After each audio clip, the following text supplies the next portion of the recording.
यथार्थ भगवान की जय।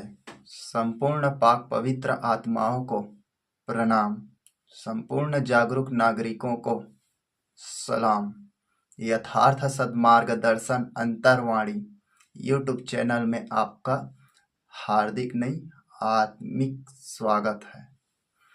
पिछला वीडियो में हमने बताया था साधु से तत्संबंधित आपके सारे प्रश्न मिट गए होंगे। इतने सरल आसान तरीके से आत्मा से आप सबको परमात्मा का प्रसाद बांटे थे। उस परमात्मा के प्रसाद को यकीन है आप सब ने दूसरों तक से बांटा है, वितरण किया है। तो कल एक प्रश्न पूछा था, जागते रहो। नगर चौराहे गली खौल मोहल्ले जहां देखता था लोगों को, वह आदमी नहीं वह संत कौन है? कौन था बताइए? तो उत्तर बताते हैं, सतगुरु सत कबीर। अब आप इतना उत्तर जानकर संतुष्ट हो गए हैं। यहीं से आपका माइंड क्या है? वीकनेस है। इस शब्द में क्या अंतर है और लोग उसको पागल बोलते थे। तो इस शब्द के रहस्य को जानना चाहेंगे आप? तो बताएं। जैसे कि आप स्वप्न में सोए रहते हैं, कुछ भी स्वप्न देखते हैं, स्वप्न कैसा लगता है? स्वप्न जैसे नहीं, हकीकत लगता है। और स्वप्न में भागते हैं, खेलते हैं, कूदते हैं, खाते पीते सारे क्रियाएं करते हैं, वह संपूर्ण रूप से सत जान लगता है, लेकिन हकीकत नहीं रहता। वैसे ही हम लोग जाग रहे हैं, जागने के बाद जो कुछ भी कर रहे हैं वह सब सभी सच लग रहा है, लेकिन रियल में क्या है? सच सच ही है, बस डिफरेंस है चेतना। आपका मन मस्तिष्क प्राण, आपकी ऊर्जा, आपका होश में है कि नहीं? कबीर साहब जी बोलते हैं कि आपकी होश, आपकी चेतना को बोल रहे हैं जागते रहो, न कि आंखें खोले करके बैठे देख रहे हैं। तो समझ गए, जागते रहो। बुद्ध ने भी बताया था वर्तमान सत्य है। तो वर्तमान में कैसे? चैतन्य, जागरूक रहोगे, जागते रहोगे। जैसे कि मैं बोल रहा हूं तो सिर्फ तुम बोलना ही बन जाओ, यानी सुनना ही बन जाओ। मैं बोल रहा हूं तो सिर्फ बोलना ही बन जाऊं। कोई भी विषय, अन्य चीज, आज मैं किसका व्याख्या देने वाला हूं उसके बारे में भी मुझे ज्ञान न रहे। जैसे ही बोलता जाऊं बोलता जाऊं बोलता जाऊं, बोध होता जाएगा और आप लोग सुनता जाए और समझता जाए, लेकिन जीवन में अपनाना है। ठीक। तो आज का विषय है संत। साधु से सारे प्रश्न अब आपका क्लियर हो गया होगा, लेकिन हमने आधा को छोड़ा है। आप लोगों को जितना जानकारी उतना है। साधु महान शब्द है, ठीक। और जैसे एक हाथ दूसरे हाथ पे लगा हुआ कीचड़ धोने पर काम करता है, एक पैर में कीचड़ लगा है तो दूसरा पैर रगड़ता है। उसी प्रकार से साधु और संत दोनों एक ही है, बस थोड़ा सा डिफरेंस है। लेकिन एक छोटे से कड़ी, एक छोटे से डिफरेंस की वजह से साधु और संत में आसमान और पानी नहीं, धरती का अंतर है। ठीक। तो संत की व्याख्या अभी तक से ज्ञानी मनीषी लोगों ने नहीं कर पाया। तो ठीक है, हम तुच्छ नहीं हैं, हम भी अस्तित्व का हिस्सा है, हम भी प्रयास करते हैं, बखान करते हैं। इससे पहले संतों की व्याख्या करें, मैं अपने आराध्य किसका? यथार्थ यथा अर्थ भगवान को, जो है वस्तु स्थिति 100 है, प्योर है, श्योर है, जिसमें 3 मात्र संदेह नहीं है, एक सुई की नोक भी कमी नहीं है, उस यथार्थ असली भगवान को मैं 5 सेकंड नमन करता हूँ। आप गहरा सांस लीजिए, छोड़िए। आज का विषय में थोड़ा सा दिमाग डिप्रेशन तनाव करना पड़ेगा, लेकिन फिकर मत करना। डिप्रेशन दूर हो जाएगा सुनते सुनते। आज हंसेंगे नहीं ज़्यादा, लेकिन मुस्कुरा लेंगे। ज़्यादा नहीं तो कम में काम चला लेंगे। तो हे संत पैगंबर, हे समस्त पाक पवित्र आत्माएं, आप सबको अस्तित्व नमन करता है। हे सत्यवाणी,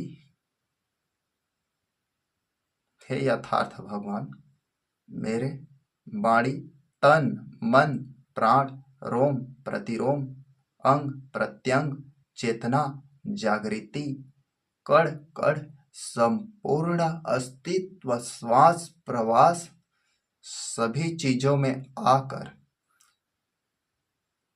आप विराजमान हैं।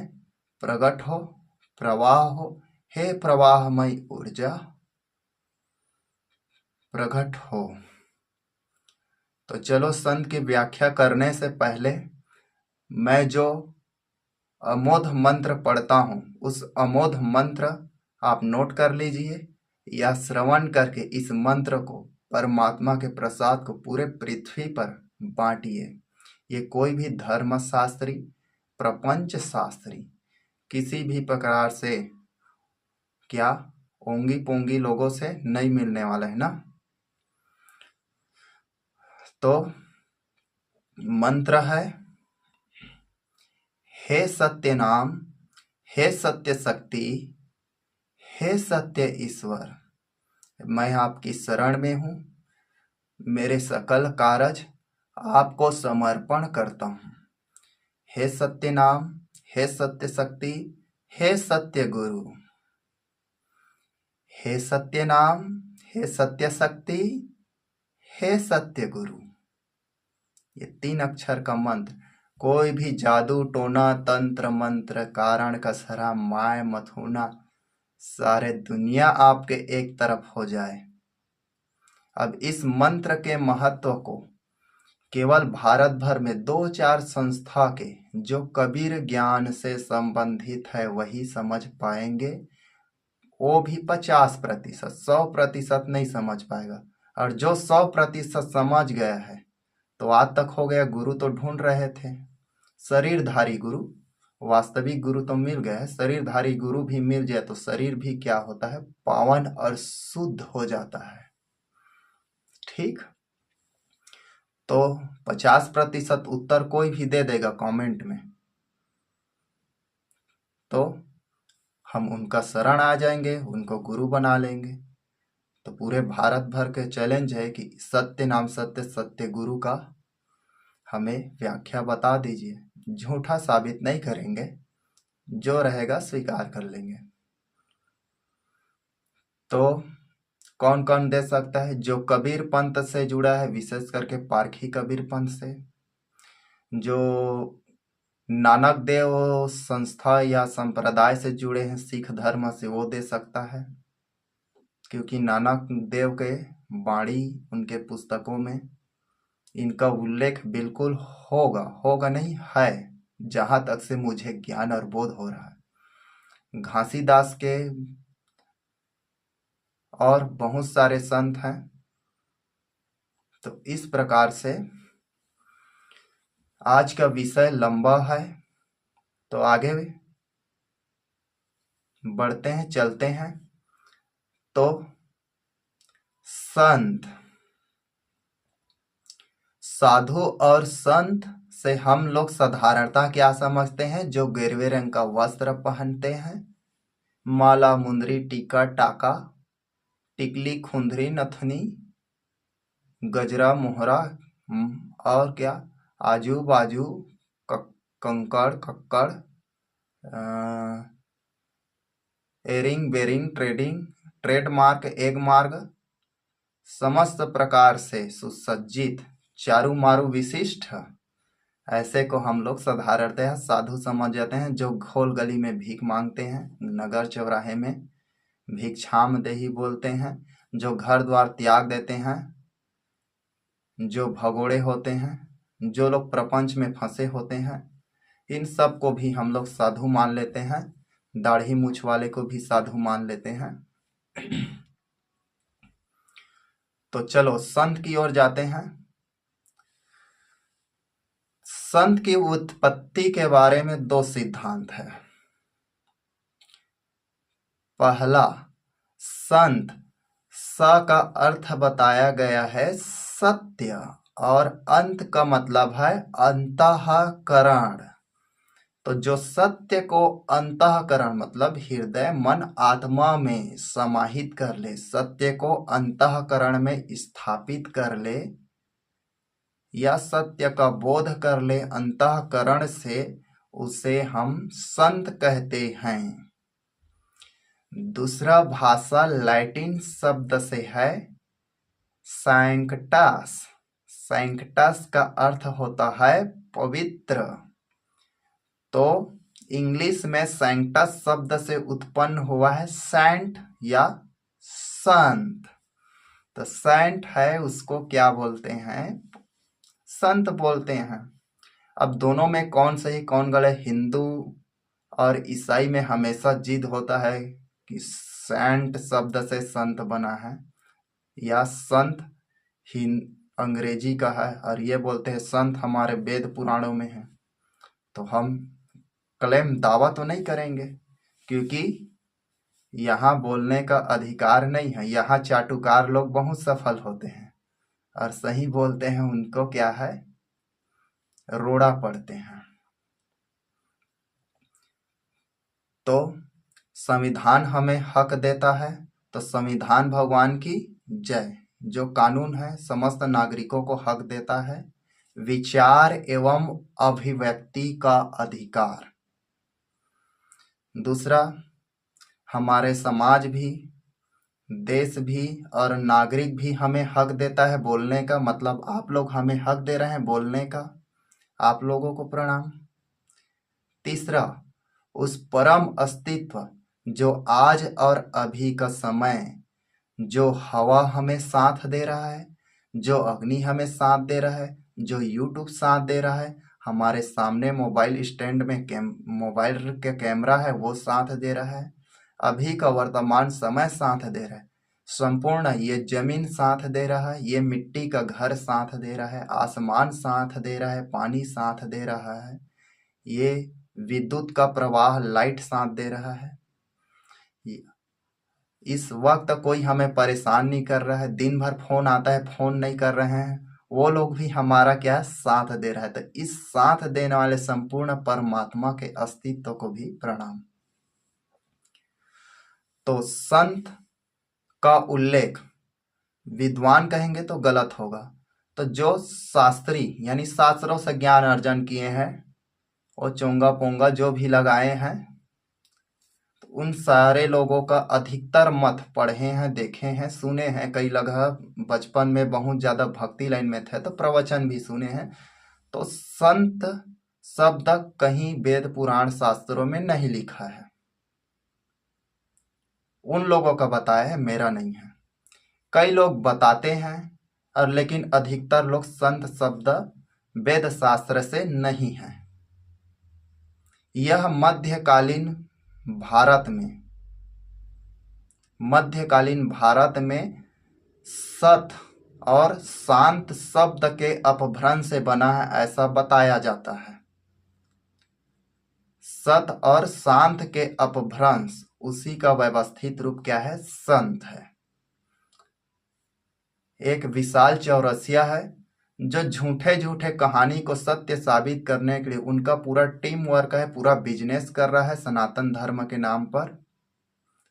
उस बेवकूफ को यह भी पता नहीं है, विशाल झूठिया, उसका नाम दिया हूं विशाल झूठिया, उसको यह भी मालूम नहीं है कि सनातन धर्म किसको बोलते हैं। सनातन धर्म के बारे में आप वीडियो चाहते हैं तो 100 से अधिक कमेंट, 100 लोग से अधिक बोलेंगे तब मैं बताऊंगा सनातन धर्म है क्या, इसका बीज कौन है, स्थापना कौन किया था, क्या हिंदू ही सनातन धर्म है, क्या इससे पहले था, या किसने किया सनातन धर्म? क्या शंकराचार्य ही है सनातन धर्म के संस्थापक? ये विशाल झूठिया बोलता है। क्या शंकराचार्य ही आदि गुरु है? क्या शंकराचार्य से आगे पीछे कोई गुरु नहीं था? थोड़ा बुद्धि का प्रयोग करें मित्रों, मेरे माँ प्रकृति के बच्चों।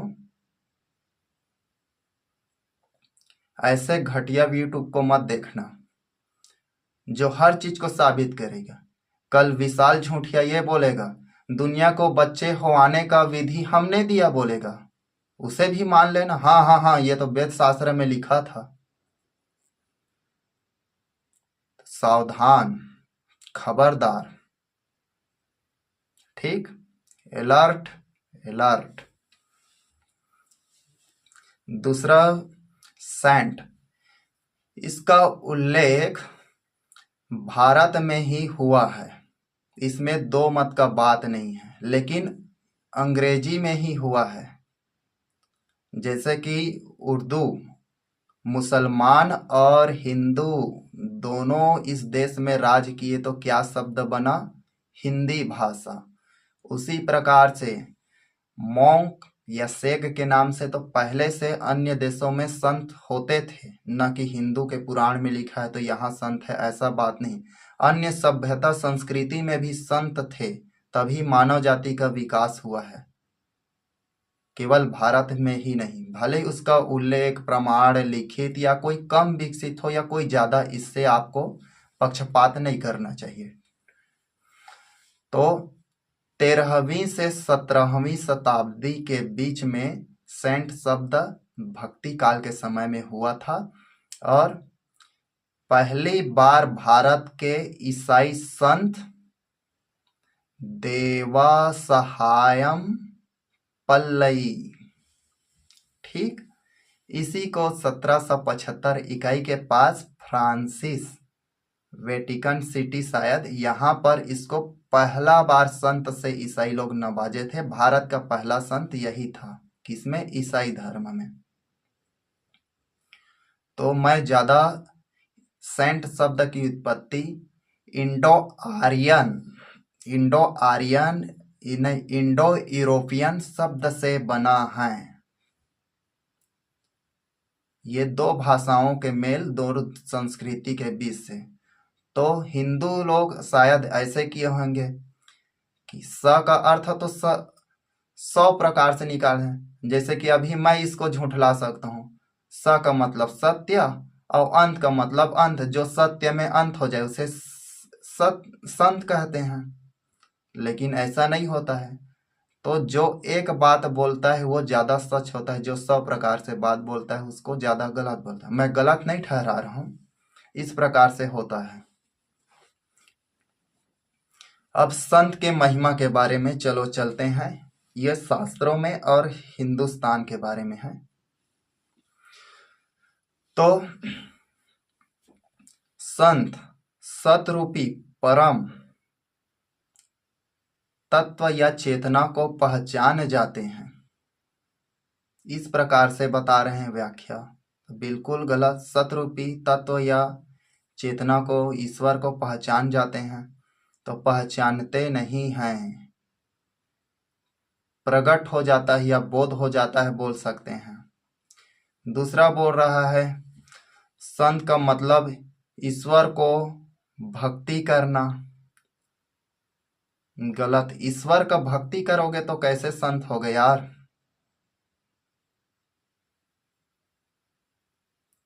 आप अपने आप को नहीं जानोगे, जीवों का नहीं जानोगे, अस्तित्व के बारे में बिना जाने ईश्वर की भक्ति कर लोगे तो संत हो जाओगे। जो लोगों की या जीवों की सेवा करे उसे हम संत बोल सकते हैं, ठीक। वह धार्मिक व्यक्ति होता है, ईश्वर की पूजा करता है, उसे संत कहते हैं। तो इससे हम सहमत नहीं हैं। आपका मर्जी जिससे सहमत हो या नहीं हो, और मैं विरोध भी नहीं करूंगा। तो धार्मिक व्यक्ति होता है, ईश्वर का सेवा करता है, बिल्कुल गलत। ईश्वर का सेवा करेगा वो संत नहीं है। ईश्वर स्वयं सेवा करता है। ईश्वर आपका सांस चला रहा है, ईश्वर आपको ऊर्जा दे रहा है, ईश्वर आपको भोजन दे रहा है, ईश्वर अपने बच्चों का सेवा स्वयं कर रहा है। प्रभु, समझ रहे हैं महात्मा? जो जीवों का, प्रकृति का, हाँ हम सेवा कर सकते हैं, पंचभूतों का सेवा कर सकते हैं। जहां संशय खत्म हो जाए, जहां कोई भी प्रकार से प्रश्न न रह जाए, ऐसे व्यक्ति को हम संत कहते हैं। ये बात एकदम सही है। जहां कोई भी प्रकार से प्रश्न, कोई भी प्रकार से क्या है, जानने की इच्छा ना रह जाए, सारे चीज संपूर्ण हो जाए, ऐसे व्यक्ति को हम संत कह सकते हैं। सज्जन और धार्मिक व्यक्ति को हम संत कह सकते हैं।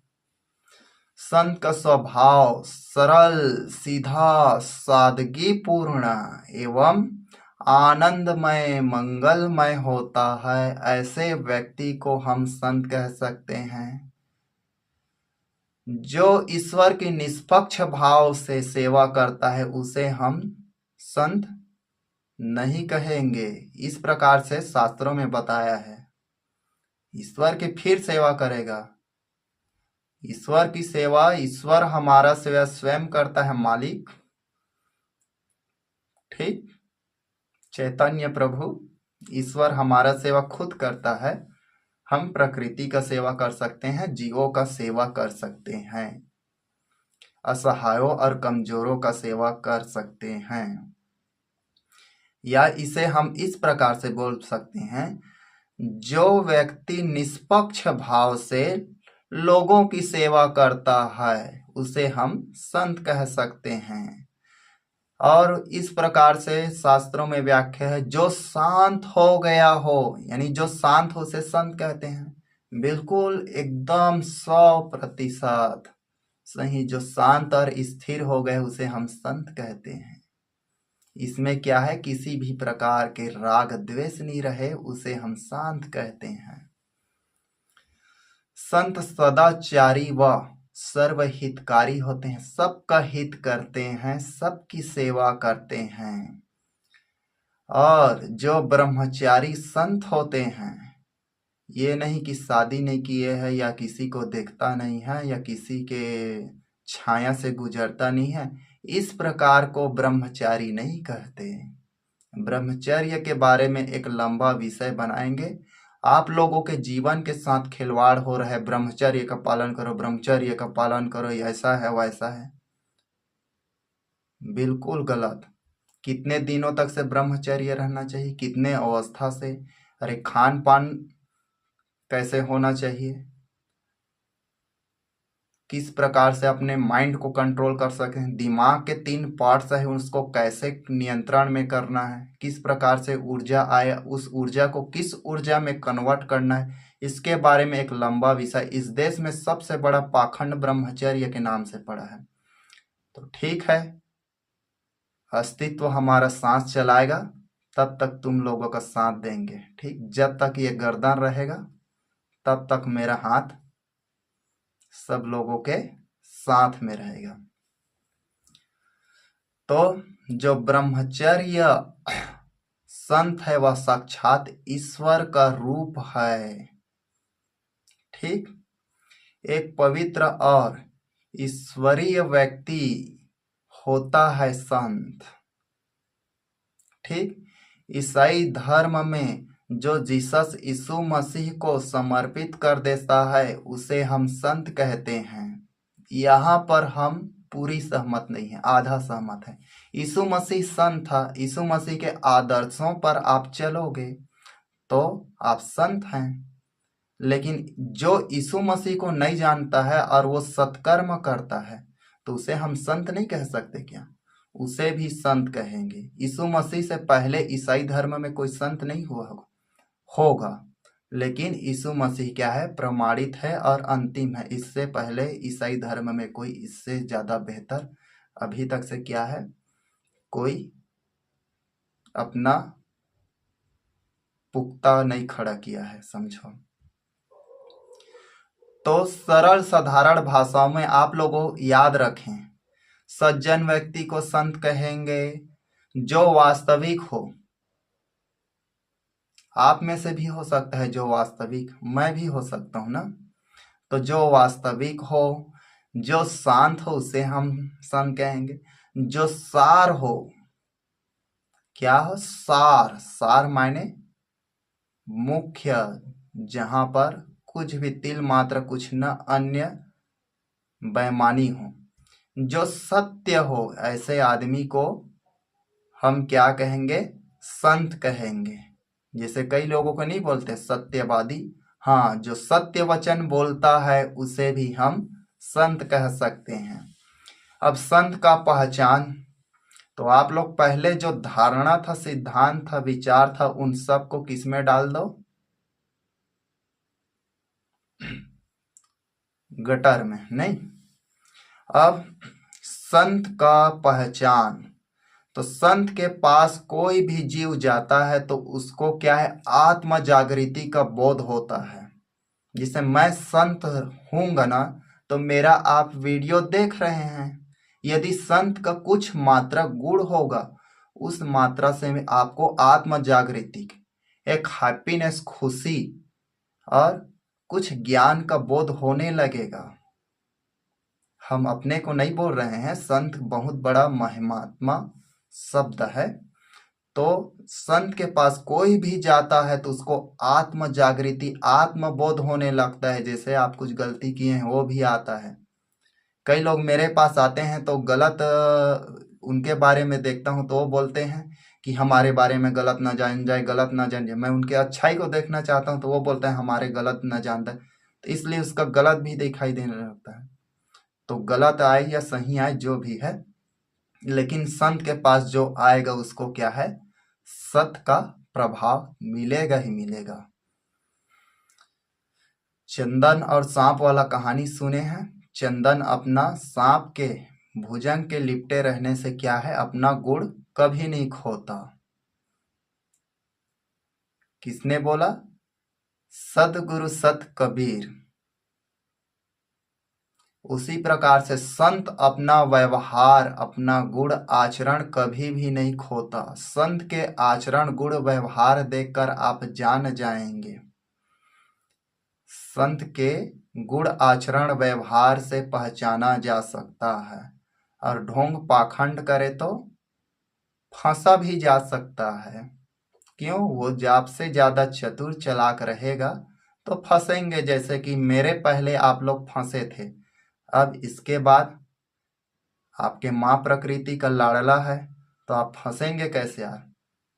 मैं अपने आत्म शक्ति रूपी डोर को, आप सब लोग खाई दलदल में फंसे हैं, आप सबको खींचने का कोशिश कर रहा हूं। आप अपने आत्मा को बांधिए और ऊपर की ओर चढ़िए। इस दलदल में गिर कर डूब कर मरो मत, एक दूसरे को मरो मारो मत, खाई में मत गिरो, ऊंचाई में उड़ो, जमीन में चलो, कर्म करो, मेहनत करो और अन्याय के विरुद्ध लड़ो। अपने न्याय और हक के लिए जागरूक हो, संगठित हो। एक और महत्वपूर्ण बात बता देता हूं। संत दुख और सुख की समस्त स्थिति में समान समदर्शिता होता है ना, हमेशा खुश रहता है। और इस देश में कोई ज्ञानदर्शी बना है, कोई तत्वदर्शी बना है, और आपके सामने बैठा है वो क्या है? पारदर्शी बना है। ठीक, पारदर्शी बनो, न तत्वदर्शी बनो, न ज्ञानदर्शी, न आत्मदर्शी। तत्वदर्शी बनोगे, आत्मा का दर्शन स्वतः होगा। आत्मा का दर्शन होगा तो परमात्मा का साक्षात्कार स्वतः होगा।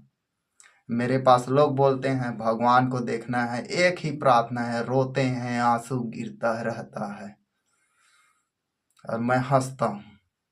बाकी दुखों में तो समझ आता है। यानी इन लोगों का दुख ऐसा है जैसे कि कोई गूंगा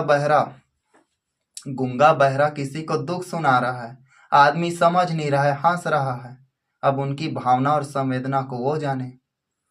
इसी प्रकार से मेरे पास रोते गाते हैं, मैं हंसता हूँ, मुस्कुराता हूँ, भावना संवेदना पता है, उसके बाद भी हंसता हूँ। और क्या करेंगे? जिस प्रकार से वो लोग पाना चाहते उस प्रकार से नहीं मिल सकता ना। तो हम लोग क्या करते हैं, संत का उद्देश्य जान लेते हैं। तो संत का उद्देश्य क्या है? सामाजिक कुरीति रूढ़िवादी बुराइयों को मिटाना। यदि आप करोगे तो आप भी संत का क्या है, सहयोग कर रहे हैं, संत के कार्य में तत्पर हैं। ठीक। क्या है?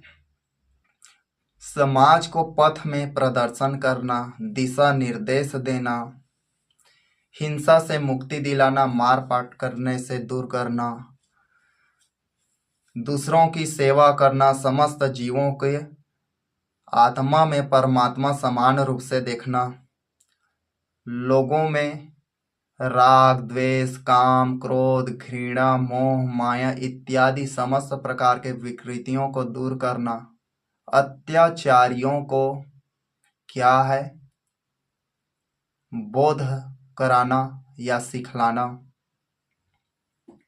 अब चलो चलते हैं हम संत। विशेष रूप से भारत में मध्यकालीन के बीच में यह शब्द आया है। देवा सहायम पल्लई को भारत का पहला ईसाई संत था। प्रश्न में पूछा जाता है, बच्चों को बताएं। अब भारत में भक्तिकालीन, जिस समय हिंदू और मुसलमानों के बीच में बहुत लड़ाई झगड़ा होता था, तो पढ़े हैं कबीरदास अनेक प्रकार से व्यंग्य दिए हैं और फटकारे हैं। पाहन पूजे हरि मिले तो मैं पूजू पहाड़, तामे चक्की पै में ही पिस खाए संसार, कांकड़ पाथर जोड़ी के मस्जिद लिए बनाए, तामे चुल्ला मुल्ला बांग दे, क्या बहरा हुआ खुदाए। ऐसा ऐसा टाइप कबीरदास विशेष मार काट को, और सबसे सफल संत हुए हैं इस मानव इतिहास में। उसके पहले बुद्ध हुआ था, तो उसके इतिहास का स्रोत बहुत कम मिलता है, और बुद्ध के कहानियों में बुद्ध की कहानी नहीं है, क्योंकि वो कोई लेख एक नहीं है। संगति हुआ था 3 बार, तो 3 संगति में बौद्धिज्म जो घटना हुआ था उनका इकट्ठा किया था। तो दुनिया में सबसे ज्यादा कथा कहानी कबीरदास पर है। वह जैन महावीर स्वामी को पीछे छोड़ देता है, क्योंकि उनका व्यवहार सरल सात्विक और गृहस्थ था, और घर परिवार बाजार समस्त से जुड़े रहकर भी संतत्व को प्राप्त कर सकता था। उनका अनपढ़ होने के बाद भी उनका ज्ञान, कुशाग्र बुद्धि और सटीक शब्द, यानी उनके शब्द और दोहे मंत्र जैसे होते हैं, इतना प्रभावशाली होता है कि हमें सोचने पर पड़ जाता है कि हम 7 जन्मों में भी इतना ज्ञान प्राप्त कर ले तो बहुत है। तो मध्यकालीन भारत में जाने से पहले कबीर का उल्लेख कर दिए, लेकिन अब बाद में करेंगे। तो मध्यकालीन भारत में 2 प्रकार से भक्ति धारा यहाँ पर संत हुए। एक पहला सगुण भक्ति धारा, दूसरा निर्गुण भक्ति धारा। हिंदी साहित्य के परीक्षाओं में कक्षा 12वीं में पूछा जाता है। राजनीति शास्त्र MA ये स्नातकोत्तर स्नातक में भी पूछा जाता है, और कवि परिचय लेखक परिचय भी पूछा जाता है। तो पढ़ने लिखने वालों के लिए लाभ है। तो सगुण मायने जो रूप आकार या अन्य प्रकार से कथा कहानियों पर निर्भर करता है, ये सगुण भक्ति धारा है। सगुण भक्ति धारा के ये संत मीरा को मान सकते हैं। मीरा उस समय की विख्यात थी। उसी प्रकार से निर्गुण भक्ति धारा, जिनका कोई रंग रूप आकार या अन्य प्रकार से किसी भी प्रकार से कथा कहानी से संबंधित न रहकर परम ब्रह्म की ओर की चेतना को निर्गुण भक्ति धारा। इसमें रैदास, रहीम, घासीदास, नानक देव गोविंद और 10 सिख गुरु को मान लेंगे। इसमें कबीरदास प्रमुख मुख्य है, ये बादशाह है समझो। अब मेरा सुझाव कि इतने सब में किसको क्या कैसे माने, तो मैं यहाँ पर यही सुझाव दे सकता हूं कि महात्मा बुद्ध के अष्टांगिक मार्ग को जाने बगैर आपको संत बनने में बहुत कठिनाई होगा। तो महात्मा बुद्ध का अष्टांगिक मार्ग बता देता हूं, क्योंकि इस वर्ष इस पूरे पृथ्वी में वर्तमान समय में 20,000 से भी अधिक सत्संग क्या है, संगति है, संगठन है और उनका सभा होता है। अब 20,000 सत्संग संगति के क्या करोगे, अध्ययन करोगे, जाओगे पूरे विश्व में, इधर घूमे उधर घूमे, काहे रिजल्ट मिलेगा। तो मैं आप सब लोगों को एक सटीक सा बता देता हूं, बहुत कठिनाई है इसको पार करना, इसको पालन करना बहुत कठिन है। इससे भी सटीक मैं मेरे घर आने पर मैं बताता हूं, दुनियादारी पर नहीं बताता हूं। तो अष्टांगिक मार्ग सुने होंगे, जाने होंगे, और इस वीडियो को देख रहे हैं वो मुझसे पहले जानते थे। हम तो 3-4 वर्ष हुआ है अष्टांगिक मार्ग के बारे में पढ़ते थे, लेकिन 2 वर्ष हुआ है अष्टांगिक मार्ग के बारे में अमल किए, बोध हुआ, उनके बारे में समझे कि रियल में बुद्धत्व क्या होता है। तो अष्टांगिक मार्ग को याद करने के लिए मैं आप लोगों के लिए बहुत लंबा समय लगा, एक छोटा सा ट्रिक बनाया हूं। पढ़ने लिखने का मतलब यही होता है ना। ये बाबा लोग क्या थाम पाएंगे यार, आंधी तूफान के सामने पान पत्ती की तरह उड़ जाएंगे।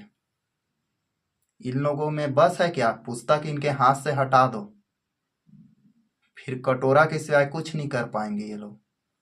सिर्फ बकवास बस करते हैं इस देश में ना। इनका एक हथियार है शास्त्र, यानी जो पुस्तक है, पुस्तक इनके हाथों से हटा दो, इनका सारा दिमाग क्या है, गोबर बन जाएगा। क्योंकि लोगों को गोबर खिलाते हैं तो गोबर ही बनेगा।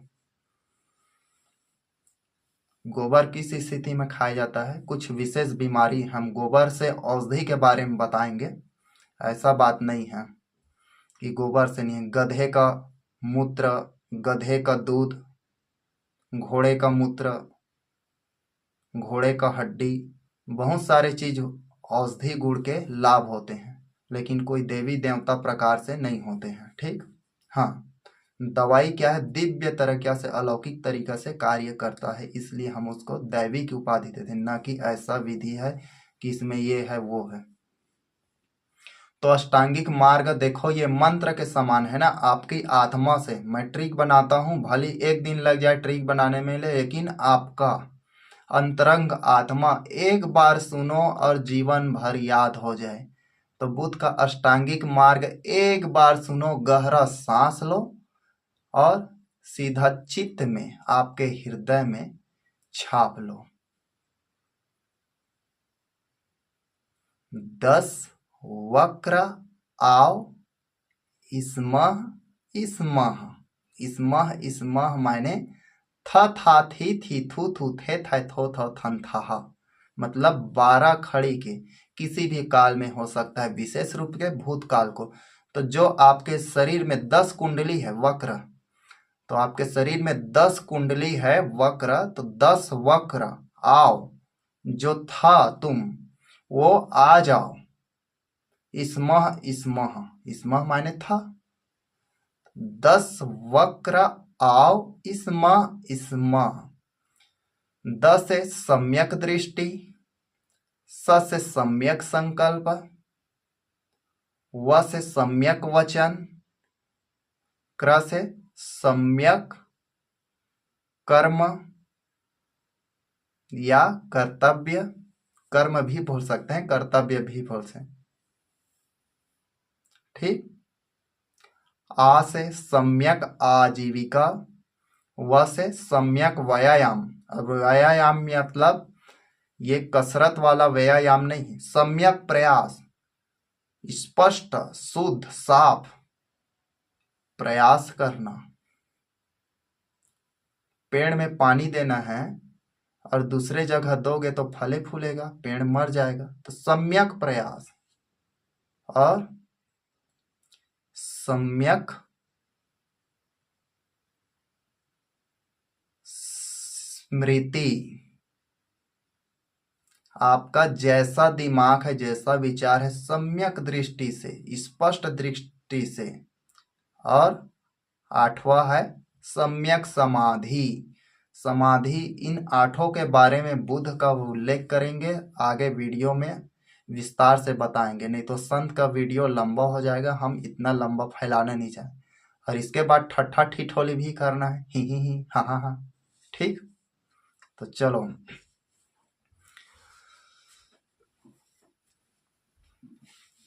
अब आगे चलते हैं। सत से क्या क्या शब्द मिला है। एक मुख्य चीज होता है, जैसे मोटर, इस दुनिया का मोटर बहुत बड़ा आविष्कार है ना। मोटर कहाँ से आया? चक्का से आया। ध्यान से सुनना, चक्का कहाँ से आया था? तो ऊपर से पहाड़ों से पत्थर गिरता था, उससे लुढ़कते लुढ़कते जमीन की ओर आता था। आदि मानव देखे होंगे, तो उसी से क्या किए ये लोग, गोल गोल आकृति करके पत्थर से चक्का बनाए। उस दिन से मानव जाति का यंत्र आविष्कार चालू हो गया, समझो, मुख्य रूप से। अब जितना भी बन रहा है मशीन, सब मोटर से बन रहा है। टरबाइन ब्लेड मोटर से, हवाई जहाज मोटर से, पानी जहाज मोटर से, पंखा कूलर मोटर से, यानी जितने भी बड़े बड़े कार इंजन सब मोटर से। साइकिल अब मोटर में नहीं है, लेकिन मोटर का ही रूप है। रेलगाड़ी मोटर से, यानी जितने भी है समझ मोटर से है। बोर वहेल सब मोटर से। यहाँ सत शब्द से सत्संग आया है। सत्संग का अर्थ होता है सत्य धन संग, जो सत्य के साथ, सही के साथ क्या हो जाता है? साथ मिल जाता है, जुड़ जाता है, या संगी बन जाता है, या संगति कर लेता है, उसे हम सत्संग कहते हैं। वर्तमान में बताएं, पूरे विश्व में 20,000 से भी ज्यादा सत्संग है। और सत्संग अनेक अनेक धर्मों में, अनेक अनेक पंथों में। अभी विश्व में 7 मुख्य धर्म है और 300 से भी अधिक पंथ है।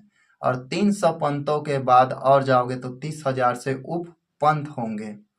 और ऐसे बिना रजिस्ट्रेशन या बिना अन्य प्रकार से और बाकी होते होंगे। जैसे मेरा भी क्या है, एक पंथ है। पंथ माने रास्ता, संप्रदाय या एक मान्यता। तो मैं बिना रजिस्ट्रेशन या किसी भी प्रकार से विश्व स्तर पर नहीं हूँ, लेकिन विश्व स्तर पर यह आवाज जाएगा, ठीक। सिख धर्म में जो सज्जन और सदगुणी व्यक्ति है, उन लोगों का सभा होता है, मैं उससे सहमत हूँ। वो बहुत अच्छा सभा होता है और आज तक से उस सभा का कभी भी प्रकार के दुष्परिणाम नहीं हुआ है। उसी प्रकार से ईसाई में भी होता है। अब उसके बाद कैथोलिक ईसाई होता है, ख्रिस्ती ईसाई होता है, उसी प्रकार से शिया सुन्नी मुस्लिम में होता है, उनका भी समिति रहता है। तो इसी से समिति शब्द भी बना है। उसी से संगी, या आज वर्तमान में बोलते हैं दोस्त, फ्रेंड्स, इसी सत शब्द से आया है। सदगुरु बोलते हैं। सत्य का जो गुरु है उसे सदगुरु कहते हैं। सदविचार बोलते हैं, यह भी सत्य से आया है। जिनका सच्चा विचार हो उसे सदविचार कहते हैं। वैसे ही सखा कहते हैं, जो सत्य का साथ देने वाला हो उसे हम सखा कहते हैं। सद्भावना भी यही सत्य से आया है। जिसमें हृदय मन प्राण आत्मा में सत्य का भावना हो उसे सद्भावना कहते हैं। सत्कर्म भी यही से आया है। जिसका कर्म सत्य हो, सच्चा हो, उसे सत्कर्म कहते हैं। सद्गुण भी यही सत्य से आया है। जिसका क्या है, सच्चा गुण हो, लोगों के प्रति अच्छा उनका कर्तव्य हो, उसे हम सद्गुण कहते हैं। समिति शब्द बोले हैं, यही से आए। सभा भी यहीं से आया है, सज्जन लोगों की सभा। लेकिन आज किसका सभा हो रहा है? किसी का सभा हो या ना हो, बीजेपी का हर दिन 500 सभा हो रहा है, समझो ना। 24 घंटे काम कर रहे हैं ना। जो अब्दुल कलाम है वो 24 घंटा काम नहीं किया है। इस देश के बड़े बड़े अच्छे अच्छे अधिकारी 24 घंटा काम नहीं किया है। एकमात्र नरेंद्र मोदी आया है, सिर्फ वही 24 घंटा काम कर रहा हूँ कर है। पूरे दुनिया में उसका नाम चर्चित है या बदनाम है, इसका आप डिसाइड करेंगे। तो समाज भी शब्द समता से आया है। समता शब्द कहाँ से आया है? सत से आया है, जहाँ समानता की भावना हो। समानता शब्द भी सत से आया है। एक रिश्तेदारी में समधी होता है। समधि का अर्थ भी क्या होता है? समान अधिकार है, उसे समधि कहते हैं। ठीक। संत की उपयोगिता। अब संत का क्या उपयोग है इस दुनिया में, संत का क्या गणना है या संत का क्या महत्व है? तो संत का महत्व इस दुनिया में शांतिकरण का सबसे बड़ा उपयोग है। जहां लोगों में मार काट, नासमझी या अन्य प्रकार से क्रिया विधियों से मानव समाज, देश या फिर समुदाय के बीच में यह क्या करता है, ईश्वर तो नहीं होता है लेकिन ईश्वर के रूप में संत क्या करते हैं, कार्य करते हैं। इसीलिए इसे ईश्वर का रूप कह देते हैं। और जो ब्रह्मचर्य संत है वह ईश्वर का बराबर होता है, समझो, या ईश्वर समान समझो। एक संत का कहानी, बुद्ध को हमने साधु बोला था, ठीक। महात्मा उनके लिए बहुत कम था, याद है कि नहीं है? बुद्ध के बारे में साधु बोला था। साधु है, साधु है, साधु है कौन लोग प्रयोग करते थे? बुद्ध है, उससे पहले अन्य चीजों में उल्लेख नहीं है। उसका विनय पटक, सुत्त पिटक में भी 3-3 बार उल्लेख है। तो एक कहानी, दो नगर वालों के बीच में लड़ाई झगड़ा हो रहा था एक नदी के जल के नाम से। तो दोनों के बीच में विवाद का कारण ये था कि इस नदी के किनारे वाले पानी का उपयोग ज्यादा कर रहे हैं और दूसरा बोल रहा है कि इस नदी किनारे वाले पानी का प्रयोग ज्यादा कर रहे हैं। लेकिन दोनों में विवाद समझौता से बाहर हो गया, एक दूसरे को मरने मारने पर उतारू हो गए। इतना लड़ाई झगड़ा चालू हो गया। इसी बीच कोई आदमी दौड़ते हुए महात्मा बुद्ध के पास आए और बोले कि दोनों नगरों के बीच में जोरदार मारपीट, लड़ाई झगड़े की स्थिति आ गए। इस स्थिति में महात्मा बुद्ध वहां पर पहुंचे और बोले कि हे भंते, ये क्या हो रहा है? तो दोनों पक्ष के लोग बताते हैं कि इस नदी का पानी का इस वजह से विवाद है, तो शांत हो जाओ। दोनों में इस बीच में तो ऐसा नहीं होगा बोलते हैं, दोनों पक्ष नहीं मानते हैं। तो इस स्थिति में बुद्ध कहते हैं कि तुम क्या चाहते हो? हम खून बहा देंगे, मार देंगे। तो इस स्थिति में बुद्ध बोलता है तुम्हें पानी चाहिए या खून चाहिए? लोगों को बोध हुआ, अरे हमें पानी चाहिए महात्मा बुद्ध, तो तुम्हें पानी चाहिए तो खून बहाओ देगो। खून बहाने से पानी तुम्हें मिल जाएगा। तुम्हारा समाधान है क्या खून बहाना पानी मिलने से? फिर सभी लोग तुम्हें क्या चाहिए? फिर बोलते हैं तो हमें पानी चाहिए। तो बुद्ध के चरणों में लोग गिर जाते हैं और बोलते हैं हे बुद्ध, हमें ज्ञान मालूम नहीं था कि आप हमें बोध करा दी कि पानी के लिए हम खून बहाने को तैयार थे, जबकि हमें पानी चाहिए। तो महात्मा बुद्ध यहाँ पर एक बहुत ही प्यारा मधुर ज्ञान देते हैं। बोलते हैं कि जिस प्रकार से इस नदी को अच्छा बुरा या किसी भी प्राणी में भेदभाव नहीं है, इस पानी को केवल मनुष्य नहीं पी रहा है, बहुत सारे जीव पी रहा है। इस पानी के शरीर में कोई भेदभाव नहीं, कोई कितना पिए, कोई ज्यादा पिए, जैसा भी पिए। ये नदी सबका है, सार्वजनिक है, सभी क्या है, सबका हक है। तो पानी अपने धारा प्रवाह में बह रहा है, उसे किसी भी प्रकार से बैर द्वेष पक्षपात की भाव नहीं है। यहाँ पर नदी को बुद्ध ने किया है संत के रूप में देखा, क्योंकि जो जैसा रहता है वो वैसा देखता है, लेकिन समय और परिस्थिति क्या है उसकी दृष्टि को बदल देता है। तो उसको नेगेटिव ही सोचना पड़ता है, पॉजिटिव वाले को, और नेगेटिव वाले को समय में अच्छा संगति पाता है तो पॉजिटिव ही सोचने लगता है। तो इस प्रकार से महात्मा बुद्ध उन लोगों की समस्या का समाधान किए। इसी प्रकार से मेरे साथ अस्तित्व के साथ एक घटना, सेक्रेटरी गार्ड का नौकरी करने गए थे। वहां पर एक सुरेंद्र साहू नाम का लड़का था, ये वीडियो देखेगा। वो मेरे पास रहते रहते इतना दादागिरी गुंडागर्दी रहते रहते बदल गया। उसके बाद बोलता है कि मैं किसी को हाथ नहीं उठा पा रहा हूँ, किसी को गाली दे नहीं पा रहा हूँ, किसी को चमका नहीं पा रहा हूँ। तेरे साथ रहा हूँ तो पता नहीं कैसा लग रहा है, एकदम कम बात कर रहा हूँ, ऐसा ऐसे टाइप बोलता है। ये वीडियो देखेगा तो समझ जाएगा। मानता है मैं तो फोन किसी को नहीं लगाता, रिश्ता नाते को भी नहीं लगाता। क्यों? आप लोगों से प्रेम करते हैं, आप लोगों की सेवा में हाजिर है। 24 घंटा मोबाइल चालू रहता है। अभी वीडियो बनाते टाइम फ्लाइट मोड में है ना। तो संत का और उदाहरण देते हैं। संत रहीम दास एक बहुत ही अद्भुत और ये भी सामाजिक बुराइयों को काफी हद तक से मिटाने में इनका बहुत योगदान है भारत में। तो बाबा रहीम दास बोलते हैं, तरवर फल नहीं खात है, सरवर पियही न पान। तरवर जिस प्रकार से अपना फल तो उत्पादन करता है, लेकिन अपना फल खुद नहीं खाता है। अपने फल क्या है? दूसरों की सेवा के लिए। चाहे आप कंकड़ मारो, पत्थर मारो, फल तो देगा ही।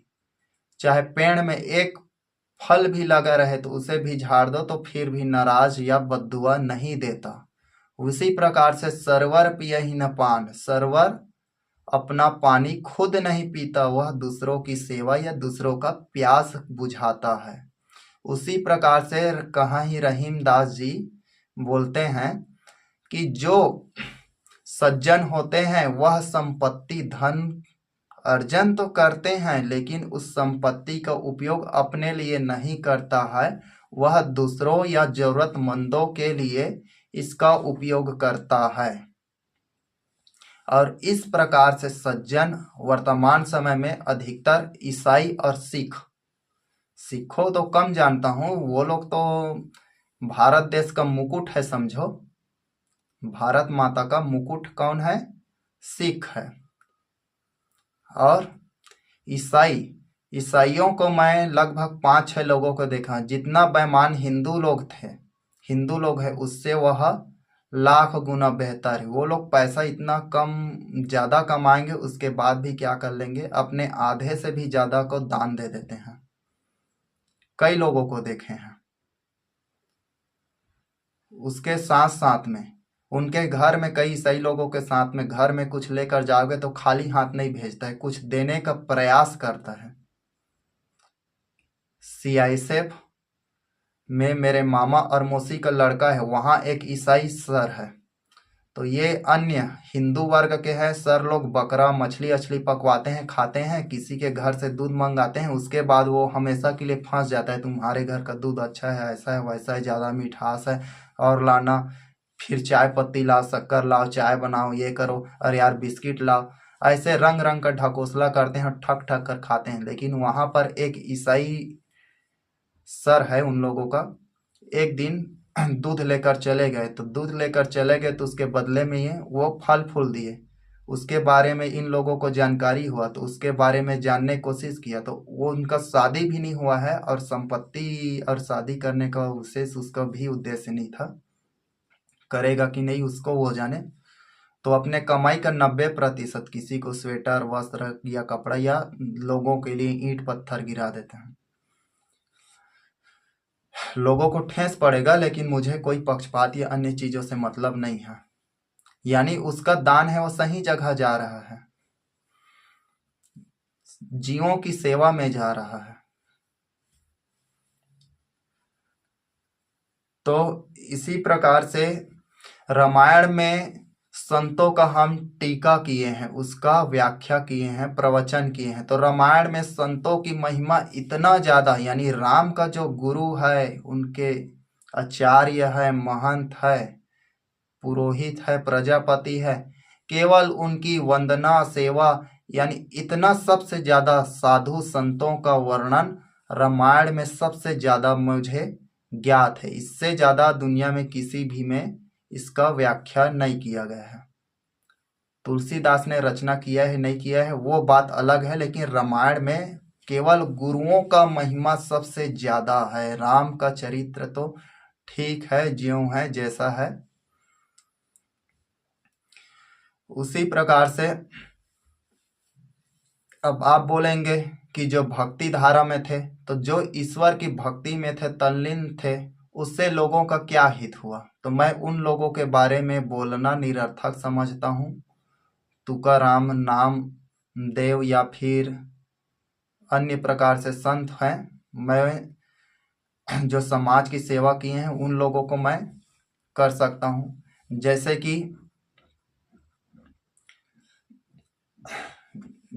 कि संत गाड़गे, ये धोबी समाज से थे और गांधी ने इसका क्या चोरी किया? आप लोग जानते हैं, स्वच्छता अभियान मतलब अभियान मायने गांधी को समझते हैं, बिल्कुल गलत।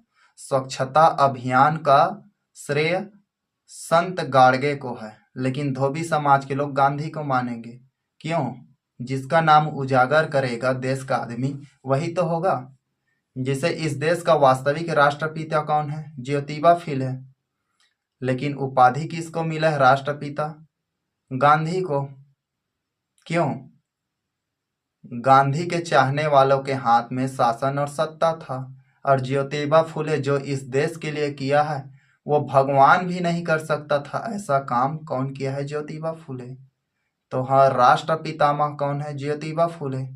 अब आप नहीं जानते, अज्ञानता वस्तु, मानना है तो मानो। अब संत कैसा होना चाहिए इसके बारे में, ये संत कैसा होना चाहिए इसके बारे में बात करेंगे। तो संतों के नाम में बाबा साहेब को बोलोगे तो वो भी संत है। जिस प्रकार से सेवा उसने किया इस देश का, वैसा सेवा कोई कर न सका, न कोई करेगा। तेली समाज में संत माता कर्मा है। ये मूर्ख लोग भक्त माता कर्मा बोलते हैं, तो भक्त का मतलब भक्ति करने वाला है, तो भक्त नहीं है, वो संत है। इस वीडियो को तेली समाज के लोग देख रहे हैं, वो जागरूक हो जाए, जान जाए कि संत और भक्त में अंतर होता है। भक्ति पूजा पाठ करने वाला कुछ और होता है, संत माने सामाजिक सेवा होता है। और संत मध्यकालीन में बना है, और मध्यकालीन में संत विशेष सभी धर्मों में। शेख फरीद भी एक संत था। कबीर और शेख फरीद में क्या है? 9-10 का फासला नहीं है। शेख भी 10 है, फरीद भी 10। फरीद, शेख फरीद 10 है, कबीर दास भी 10 है। एक बार शेख फरीद और कबीर दास का आमना सामना होना था नगर में। दोनों एक दूसरे से गुजरते, तो एक दूसरे को हराएंगे ऐसा इनके शिष्य उनके शिष्य दोनों मानने वाले अनुयायी क्या थे? बहुत उतावले थे और रुचि ले रहे थे। शेख फरीद और बाबा कबीर दोनों गुजरे और एक दूसरे से गले मिलाए, थोड़ा सा एक दूसरे के प्रति कृतज्ञ किए, उसके बाद चुपचाप चले गए। दोनों से पूछते हैं उनके अनुयायी लोग कि कैसे? हम लोग तो बोलते थे कि कबीर बाबा आप जीतोगे, इधर से बोलते हैं हम लोग तो जीतते थे कि शेख बाबा आप जीतोगे। लेकिन दोनों का क्या है? आत्मबोध एक ही चीज को मिल जाता है। वो बोलते हैं ना, सबका मालिक एक। हाँ, तो सबका मालिक एक है। वो एक कौन है? साईं बाबा ने बोला है सबका मालिक एक। फोटो में देखे हैं, पढ़े हैं, लिखे हैं, सब प्रकार से किए हैं ना। लेकिन यहाँ पर उल्लेख नहीं है सबका मालिक एक कौन है। तो आप कमेंट में बताना सबका मालिक एक कौन है, और साईं बाबा ने किसको सबका मालिक एक बोला है। जो जो लोग जानते हैं उन लोगों का हम धन्यवाद करेंगे कि ईश्वर आपको और सद्बुद्धि दे। तो कमेंट में बिल्कुल बताना सबका मालिक एक। तो एक कौन है सबका मालिक? इसके आगे तो कोई पुस्तक अन्य प्रकार से वो लेखन नहीं किए हैं, संत हैं तो। इसी प्रकार से सरस्वती माता। अब ये सरस्वती माता कौन आ गया बोलोगे? तो सबसे बड़ी इस पृथ्वी की महान देवी सावित्री बाई फुले, मैं उनको सरस्वती माता बोलता हूँ। धन्य है वह माता, स्त्री नहीं बोलेंगे, वो नारी से ऊपर है। धन्य है वह देवी जिसको लोग पत्थर मारते थे, एक बार सिर फट गया था। जो शूद्र शूद्र माइंड छूतहा निम्न वर्ग एसटी एससी ओबीसी के बच्चों को पढ़ाते थे, क्योंकि जनरल कास्ट के लोग गुरुकुल में पढ़ते थे और निम्न वर्ग के लोगों को पढ़ने का हक नहीं था। तो भारत की प्रथम महिला शिक्षिका सावित्रीबाई फुले है। आप सबको याद रखना चाहिए। दूसरों की बेटी बच्चियों को लाकर पढ़ाता था, अपने घर में मारपीट करता था, अश्लील गलत कमेंट करता था, उनके लिए गांव में दाना पानी बंद कर देता था, पानी पीने के लिए मना कर देता था। लेकिन सरस्वती मेरी माँ सावित्रीबाई फुले, आप सबकी माँ सावित्रीबाई फुले ने क्या किया, उन सब के लाठी को, पत्थर को, ताने बाने, गाली गलौज, गलत कमेंट को, सबको पीकर क्या किया, आप लोगों को अमृत शिक्षा रूपी ज्ञान आपके मस्तिष्क में डाला। आज इस देश में केवल 10% लोग ही सावित्रीबाई माता सरस्वती को जानते हैं। तो सत्य को जाने, वास्तविकता यथार्थ को जाने। सिद्धि साधना दिया जाएगा, लेकिन गुड़ गोबर खराब नहीं किया जाएगा। ज्ञान का दुरुपयोग करोगे जानने के बाद। तो संत कैसा होना चाहिए, प्रश्न उठता है यहाँ पर, संत है तो कैसे होना चाहिए। ठीक, तो संत निर्मल, साफ, शुद्ध, पवित्र, निर्विकार, निर्वैर, किसी से बैर नहीं होना चाहिए, किसी के प्रति पक्षपात नहीं करना चाहिए, जो सज्जन हो, सरल हो, सीधा हो, सादगी हो, सबके प्रति प्रेम और करुणा हो, समानता हो। और संत का एक महत्वपूर्ण परिभाषा और पढ़े हैं हम, अध्ययन करते हैं तब बनाते हैं। ये अपना खुद का मौलिक ज्ञान तो कम है, दूसरों का ज्ञान ज्यादा है, क्योंकि संत के बारे में पढ़ा रहे हैं और सत्य बोलेंगे तो हम पुण्य के भागीदार बनेंगे। हम भी अध्ययन करते हैं, लेकिन इतना टाइम बोल रहे हैं, इतना ज्ञान हो रहा है, इसका अर्थ क्या है? बिना देखे, बिना कंप्यूटर से। हाँ, थोड़ा बहुत कॉपी में नोट कर लेते हैं। किसका नोट करते हैं? अभी ठट्ठा ठिठोली चलेगा भारत के पाखंडियों के विरुद्ध। ठीक, तो ठट्ठा ठिठोली के लिए कुछ नोट्स कर लेते हैं, कुछ बुद्धि का शिक्षा का उपयोग करें भाई। आप लोगों को न्याय हक नहीं दिला सकते तो रास्ता दिला सकते हैं। आप लोगों को धन संपदा से मदद नहीं कर सकते, थोड़ा सा मुस्कुराहट तो दे सकते हैं।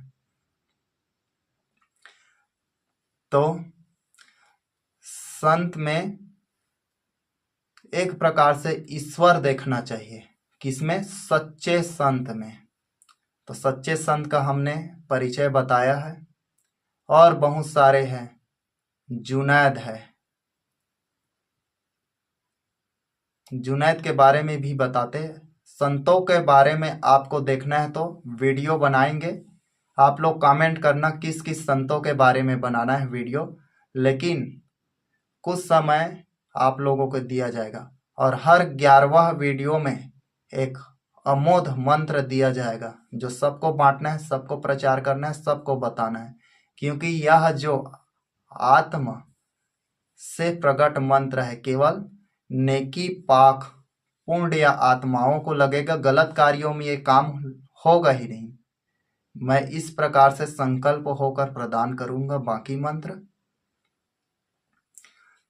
अब संत का परीक्षण, तो जिस प्रकार से आप परीक्षा, कोई भी विद्यार्थी परीक्षा देता है, तो परीक्षा देता है तभी तो वह पास होगा और रैंक अच्छा आएगा, तो उसको क्या है, चयन किया जाएगा नौकरी के लिए।